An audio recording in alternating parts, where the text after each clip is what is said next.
కష్టపడి ఆసక్తితో నేర్చుకున్నారు. మీ ముందు పర్ఫామ్ చేయడానికి ప్లీజ్ అందరూ మీ సమయాన్ని ఇవ్వగలరు. నెక్స్ట్ ఆకాష్. అందరికీ వందనాలు. నా పేరు ఆకాష్. నేను చెప్పబోయేది జకర్యా ఎలిజబెత్ గారికి జీవితంలో దేవుడు చేసిన గొప్ప మేలు. జకర్యా గారు యెరూషలేము మందిరంలో ప్రధాన యాజకుడుగా ధూపం వేసేవారు.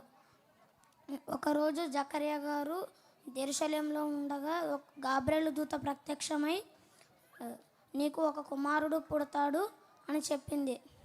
అప్పుడు జకర్యా గారు మేము ముసలి వాళ్ళం, మాకెలా పిల్లలు పుడతారు అని అంటే దూత నీ కుమారుడు పుట్టేంత వరకు నీకు మాటలు రావు అని చెప్పింది. అలాగనే కొన్నాళ్ళకు ఎలిజబెత్ గర్భం ధరించింది.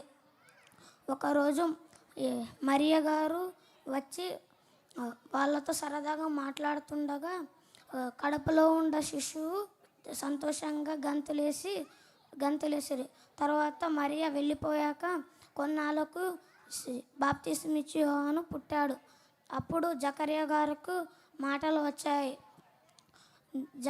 యోహాను గారు దేవుని పరిచర్య చేస్తూ ముందుకు నడిపిస్తూ బాప్తిస్తం ఇస్తూ దేవుణ్ణి స్తుతించాడు. ఈ అవకాశం ఇచ్చిన మీ అందరికీ వందనాలు. ఓకే, చెప్పట్లు కొట్టండి అందరూ. నెక్స్ట్ కీర్తన.